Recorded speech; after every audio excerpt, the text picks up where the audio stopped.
For thousands of years, humanity searched the skies for answers.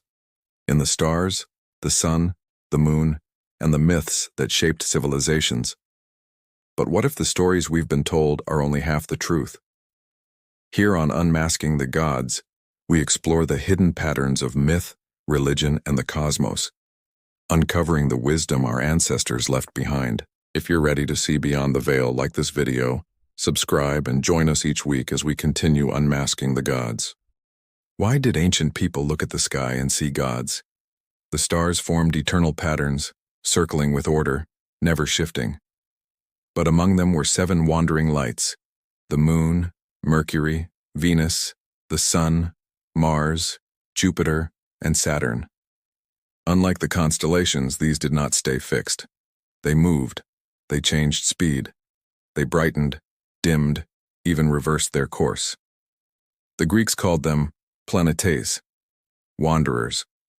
And to the ancients, this wandering was not random, but alive. The planets acted with intention. They were powers. They were gods. This is their story, of how the planets became gods, archetypes and cosmic powers that shaped humanity's myths, rituals, philosophies, and even our sense of self. Mesopotamia, birthplace of planetary religion. Our journey begins in Mesopotamia, where the earliest civilizations studied the sky with careful devotion. Priests recorded the risings and settings of the wandering stars on clay tablets. They saw patterns. When Mars glowed red, wars followed. When Venus rose as morning star, love and fertility flourished. When Jupiter dominated, kings prospered. For the Babylonians, planets were not dead matter. They were deities. Venus, Inanna, Ishtar, goddess of love, war, and fertility. Jupiter, Marduk, king of the gods, ruler of order. Mars, Nergal, god of war and plague. Saturn, Ninurta, harvest god and judge. Mercury, Nabu, scribe of the gods, master of writing. Sun, Shamash, god of light and justice. Moon, Sin, guardian of wisdom and cycles. Each planetary movement was an omen. Conjunctions were councils of gods. Eclipses were cosmic warnings. Retrogrades were reversals of fate. Kings relied on astrologers to interpret these signs. In Mesopotamia, astrology was politics. The planets ruled nations. Greece and Rome, the Olympian heavens. The Greeks inherited this Mesopotamian science and clothed it in myth. The planets became the great Olympians. Zeus, Jupiter, planet of kingship and thunder. Ares, Mars, planet of war and blood. Aphrodite, Venus, planet of love and beauty. Hermes, Mercury, planet of swiftness, trickery, and speech. Kronos, Saturn, planet of time, limitation, and fate. Helios, Sol, the sun is radiant charioteer. Selene, Luna, the moon is guardian of night and cycle. To philosophers, this was more than poetry. Plato spoke of the music of the spheres, each planet contributing its note to the symphony of the cosmos. Aristotle described planets as eternal crystalline spheres, evidence of a divine order beyond corruption of Earth. For the Stoics, planets were fires of logos, rational powers guiding fate. And for the common Roman, astrology became daily practice. Horoscopes, omens, charts, predictions. The heavens were alive with gods in motion.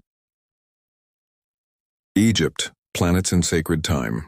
In Egypt, planets were integrated into temples, calendars, and sacred geometry. The Egyptians tracked decans, star groups dividing night into hours. But planets too were significant, often linked to Horus, Osiris, and Thoth.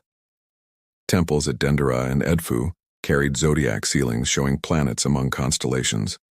Priests timed rituals with their cycles. Planetary movements guided agriculture, coronations, and even afterlife texts. To Egyptians, planets were timekeepers of eternity. Their alignments were woven into cosmic order, Mat, truth, balance, and harmony of universe. In India, the planets are still worshipped as gods, the Navagraha. Surya, the sun, source of life. Chandra, the moon, ruler of mind and emotion. Mangala, Mars, war, strength, and vitality. Buddha, Mercury, intellect, speech, and learning. Shukra, Venus, art, love, and prosperity. Shani, Saturn, or karma, justice, and discipline. Brihaspati, Jupiter, or wisdom, guidance, expansion. To these 7 are added Rahu and Ketu, shadow points of eclipses feared and revered. Jyotisha Vedic astrology sees planets as karmic forces. Their cycles, dashas, govern life stages. Offerings to planetary gods are made to soften hardships or enhance blessings. Here, planets are not abstractions, but deities with temples, hymns, and rituals. China, planets and the 5 elements. In Chinese cosmology, planets align with 5 elements. Jupiter is wood, Mars is fire, Saturn is earth, Venus is metal, Mercury is water. Together, they formed cycles of creation and destruction, guiding dynasties, harvests, and human fortune. The stars and planets were reflections of the Tao, the natural flow of heaven and earth. Across cultures, planets embody archetypes. Mars is war, energy, and anger. Venus is beauty, desire, and harmony. Mercury is communication, wit, and trade. Jupiter is rulership, justice, and abundance. Saturn is time, limitation, and destiny. Sun is life, will, and kingship. Moon is cycles, memory, and emotion. These archetypes are not only external. They live within human psyche. Mars rises in anger. Venus shines in love. The planets are mirrors of soul. The planets shaped more than myth. They structured time, ritual, and culture. 7 days of the week: Sunday, Sun; Monday, Moon; Tuesday, Mars; Wednesday, Mercury; Thursday, Jupiter; Friday, Venus; Saturday, Saturn.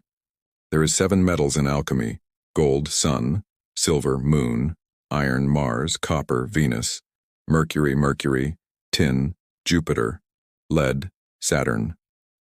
There are 7 heavens in mysticism. Each planet is a gate for the soul. There are also 7 virtues and 7 vices in Christianity, planetary qualities moralized. The number 7, sacred across cultures, is planetary at its root.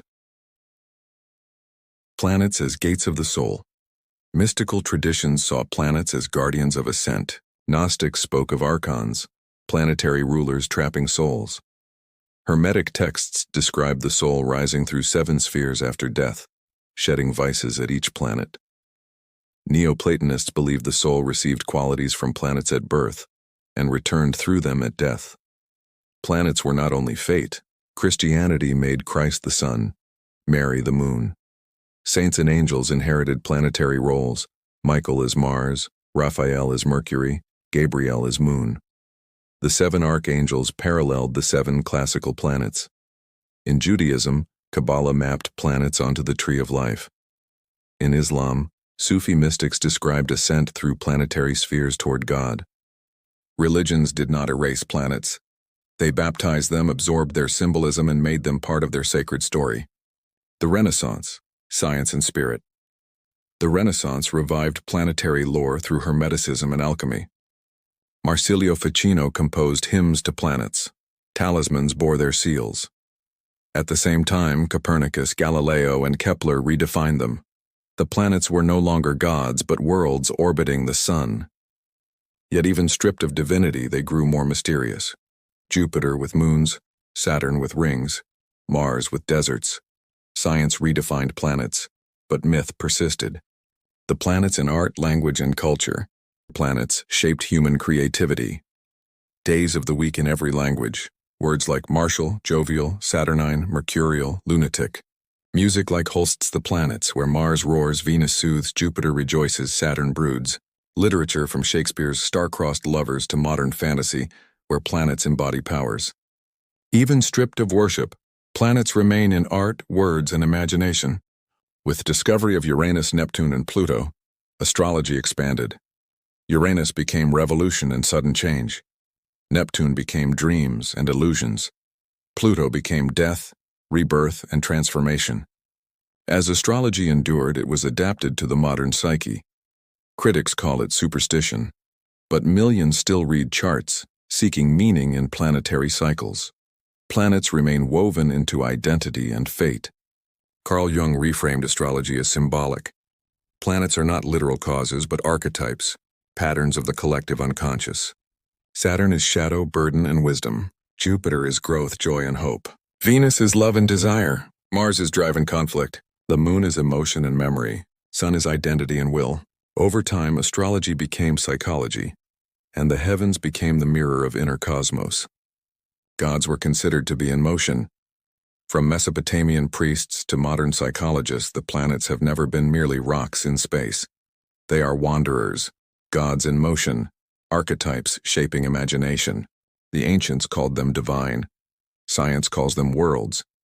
But both are true. They are physical bodies in space and eternal symbols in soul. When we look at Saturn heavy in the sky, we still feel weight of time. When Venus glimmers, we still think of love. When Mars glows red, we still sense conflict. The planets live within us.